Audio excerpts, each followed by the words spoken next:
दोस्तों, आज की हमारी सीरीज की ये कहानी बहुत ही शानदार होने वाली है। कहानी में हम देखेंगे कि कैसे एक स्विमिंग पूल लोगों की जान लेकर लोगों की इच्छा पूरी करता है। मूवी की शुरुआत में हम 12 साल की एक छोटी बच्ची को देखते हैं जिसे स्विमिंग पूल में अपने भाई की बोट दिखाई देती है, जिसे लेने के लिए बच्ची स्विमिंग पूल की ओर जाती है और वहीं पास रखे हैंगर से बोट निकालने लगती है। बच्ची बोट निकाल रही होती है, तभी कोई उसे पूल में खींच लेता है और बच्ची पानी में गिर जाती है। बच्ची खुद को बचाने की बहुत कोशिश करती है, तभी बच्ची को पुल के बाहर उसकी माँ दिखाई देती है, परंतु जैसे ही बच्ची बाहर निकल कर देखती है, बाहर कोई भी नहीं होता। ये देखकर बच्ची और भी ज्यादा डर जाती है। तभी पुल की लाइट्स ऑन ऑफ होने लगती है। अब बच्ची पुल से बाहर निकलने लगती है, तभी बोट वापस से ऊपर आ जाती है, जिसे लेने के लिए बच्ची फिर आगे बढ़ती है, परंतु बोट उससे दूर होती जाती है और बच्ची को कोई पानी में खींचने लगता है। बच्ची चिल्लाती है, पर वहां कोई भी नहीं आता।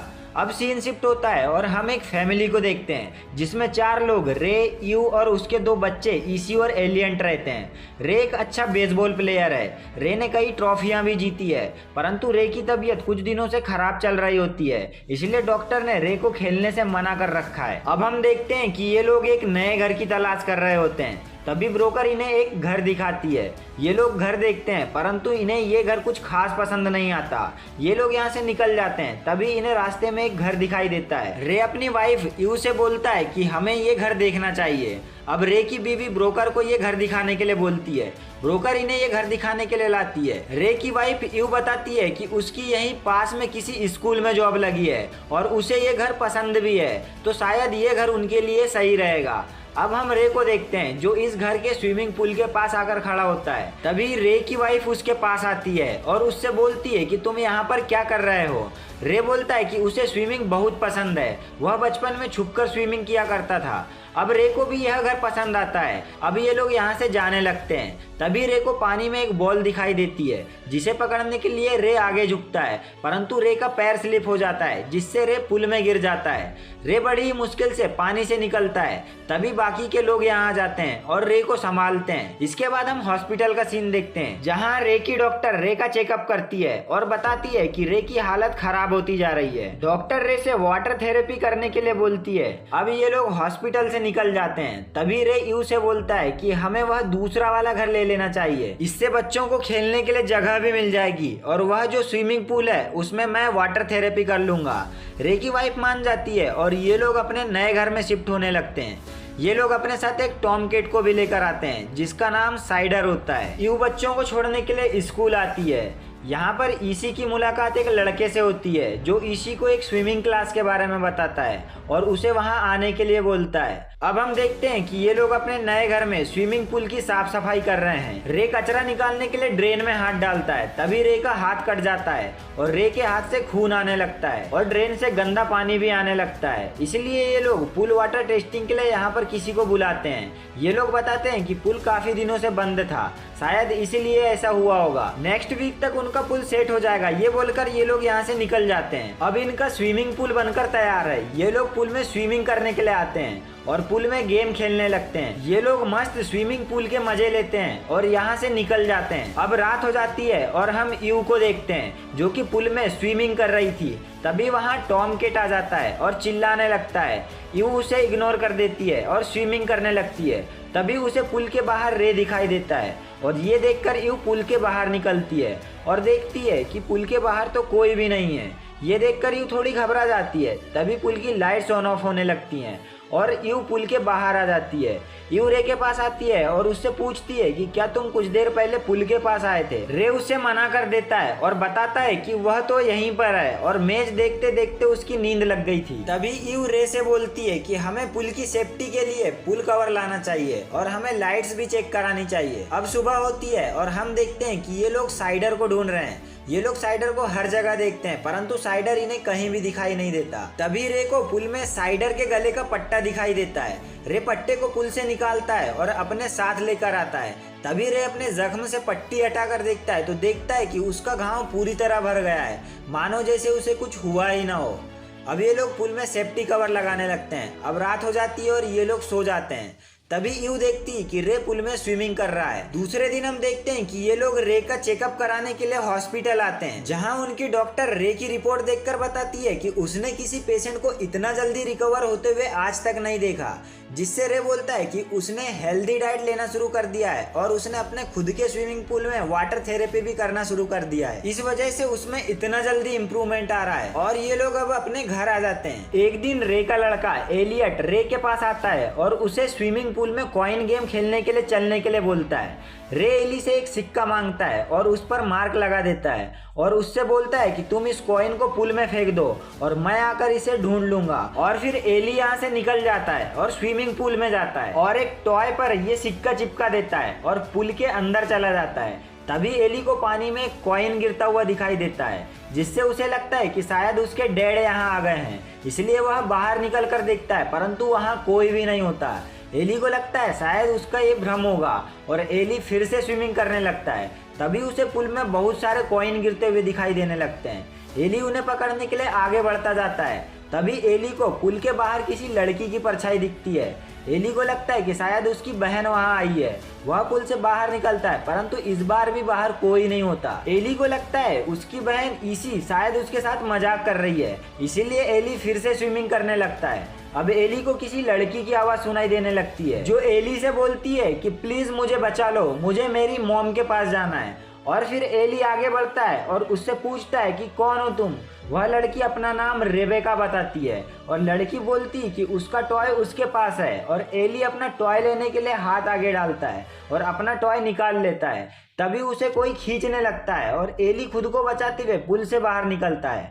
अब एली काफी डरा और घबराया हुआ अपनी मॉम के पास आता है और उसे ये सारी बात बताता है। अब एली की मॉम पुल के पास आती है और यहाँ आकर देखने लगती है, परंतु उसे वहाँ कोई भी दिखाई नहीं देता। एली की मॉम एली से बोलती है कि तुम्हें यकीन है कि तुमने यहाँ पर किसी को देखा भी था।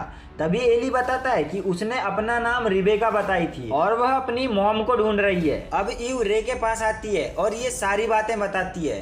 तभी रे बोलता है कि शायद हो सकता है कोई बच्चा बाहर से अंदर आ गया होगा, जिसकी आवाज एली ने सुनी होगी।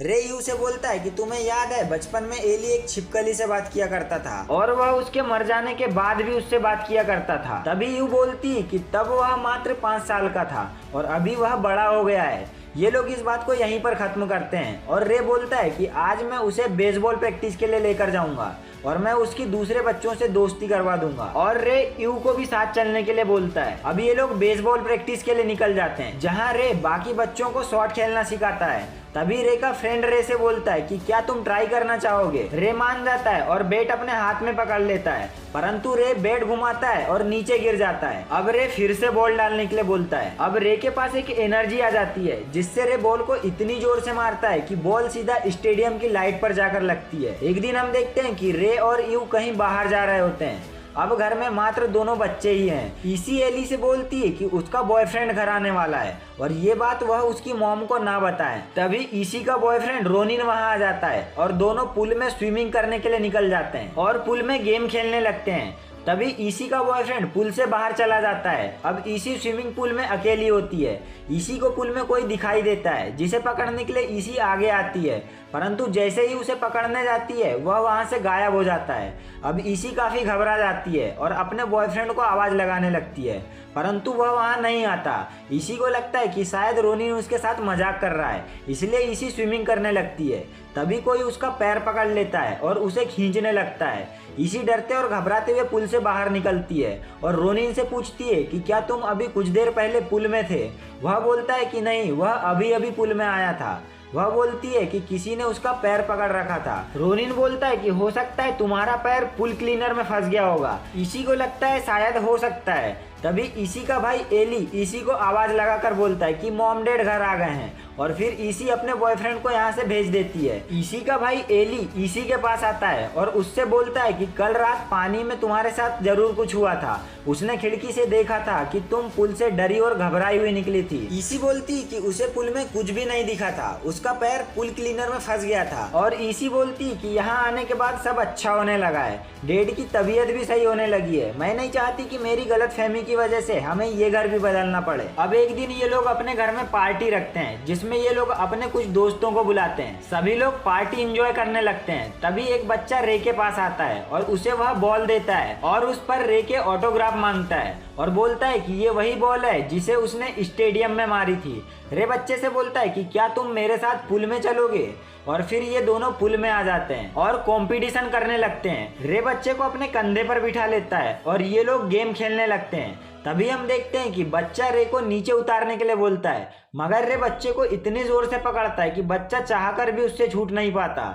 अब रे बच्चे को लेकर गहराई में जाने लगता है। रे और बच्चा दोनों पानी के अंदर डूब जाते हैं। तभी हम यू को देखते हैं जो अपनी ब्रोकर से पूछती है कि इसके पहले भी यहाँ लोग रहते थे, मगर वो लोग इस स्विमिंग पूल का इस्तेमाल क्यों नहीं करते थे।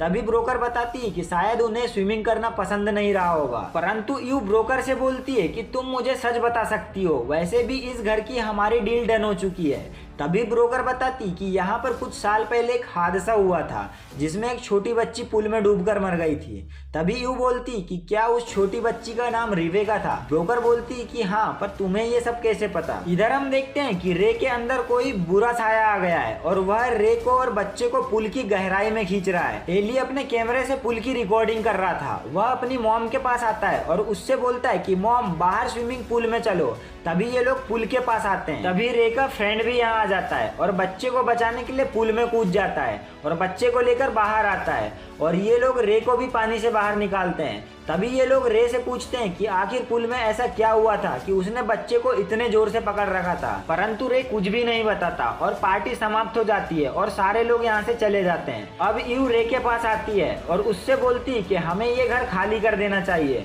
जरूर इस पुल में कुछ ना कुछ है। तभी रे बोलता है कि इस पुल की वजह से मैं ठीक हुआ हूँ। जब से मैं इस पुल में स्विमिंग कर रहा हूँ तब से मैं खुद में सुधार देख रहा हूँ।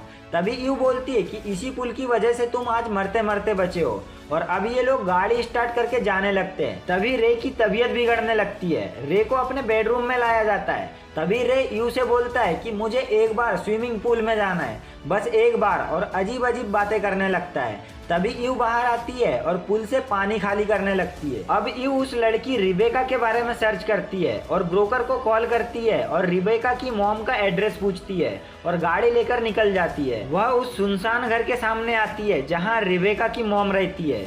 यू डोरबेल बजाती है। तभी उसके सामने एक बूढ़ी लेडी आती है और दोनों घर के अंदर आ जाते हैं। यू बताती है कि वह अभी जिस घर में रह रहे हैं वह घर पहले आपका था। तभी बूढ़ी लेडी यू को अपने बेटे के बारे में बताती है। यू बूढ़ी लेडी से उस घर के बारे में पूछती है। बूढ़ी लेडी बताती है कि वहाँ तो सब कुछ सही था। यू बूढ़ी लेडी से बोलती है कि आप प्लीज मुझे सच बताइए, क्योंकि मैंने और मेरे बच्चों ने वहाँ पर कोई अजीब सी चीज देखी है और मुझे लगता है कि वहाँ पर कुछ ना कुछ तो है। यह सुनकर बूढ़ी लेडी खांसने लगती है। तभी यू पूछती है कि सच बताइए, आपकी बेटी रिबेका के साथ क्या हुआ था। बूढ़ी लेडी बताती है कि कई सालों पहले वहाँ एक जंगल था और वहाँ एक झील थी और ये झील लोगों की ख्वाहिशें पूरी किया करती थी, परंतु जब पानी जागता था तो बदले में वह किसी की जान मांगता था। बूढ़ी लेडी बताती है कि उसका लड़का बहुत बीमार रहता था और वह वहां जाने के बाद बिल्कुल ठीक हो गया।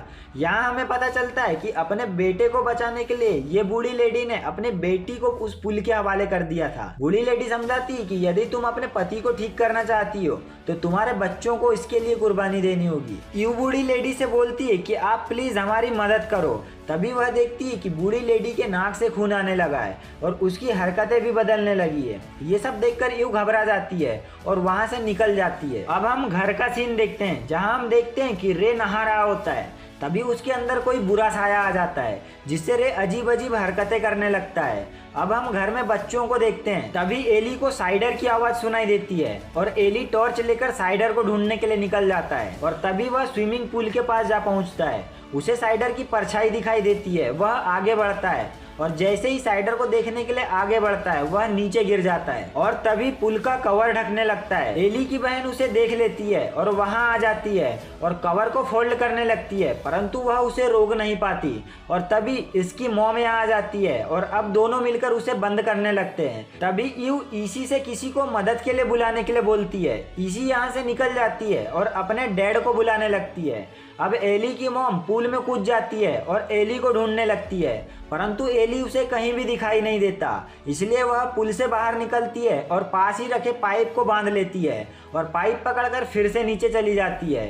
अब हम देखते हैं कि ईसी गिर जाती है, जिससे उसके हाथ में कांच लग जाता है और उससे खून आने लगता है। तभी उसे कुछ आवाज सुनाई देती है। वह आगे बढ़ती है और अपने डैड को बुलाने लगती है। तभी उसे रे दिखाई देता है, परंतु वो जैसे ही आगे बढ़ती है वो गायब हो जाता है। इजी काफी डर जाती है और वह बोलती है कि मैं मदद के लिए कॉल कर रही हूँ, परंतु रे आकर उसे मना कर देता है और उसे मारने लगता है। रे इसी के बाल पकड़ लेता है और उसे खींचने लगता है। तभी ईसी के बाल रे के हाथ में रह जाते हैं और ईसी वहां से भागने लगती है। इधर हम देखते हैं कि एली की मॉम एली को स्विमिंग पूल में ढूंढ रही है। वह एली को बचाने के लिए पुल में काफी गहराई में आ जाती है और जैसे ही उसे एली दिखाई देता है वह उसे पकड़कर पुल के ऊपर आती है। तभी उसे कोई पुल में खींचने लगता है। यू खुद को और एली को बचाते हुए पुल से बाहर आती है और उसे पालपेट करने लगती है। अब एली को होश आ जाता है। अब हम देखते हैं कि इजी को रे एक कमरे में बंद कर देता है और रे यू के पास आ जाता है और यू की गर्दन पकड़ लेता है और उसे हवा में उठा लेता है। तभी पीछे से इजी आ जाती है और रे को मारने लगती है। रे नीचे गिर जाता है, जिससे रे के अंदर से बुरा साया निकल जाता है। अब ये लोग एली को उठाकर यहाँ से निकल रहे होते हैं। तभी रे को पानी से बुरा साया निकलता हुआ दिखाई देता है और एली की तबीयत भी खराब होने लगती है। रे बोलता है कि यदि एलियट को बचाना है तो किसी न किसी को कुर्बानी देनी होगी और इतना बोलकर वह पुल में चला जाता है और दोबारा कभी वापस नहीं आता। अब हम देखते हैं कि एलियट की तबीयत सही हो चुकी है और अगले ही दिन ये लोग इस पुल में मिट्टी डलवा देते हैं और पुल हमेशा के लिए बंद कर देते हैं और इसी के साथ मूवी समाप्त हो जाती है।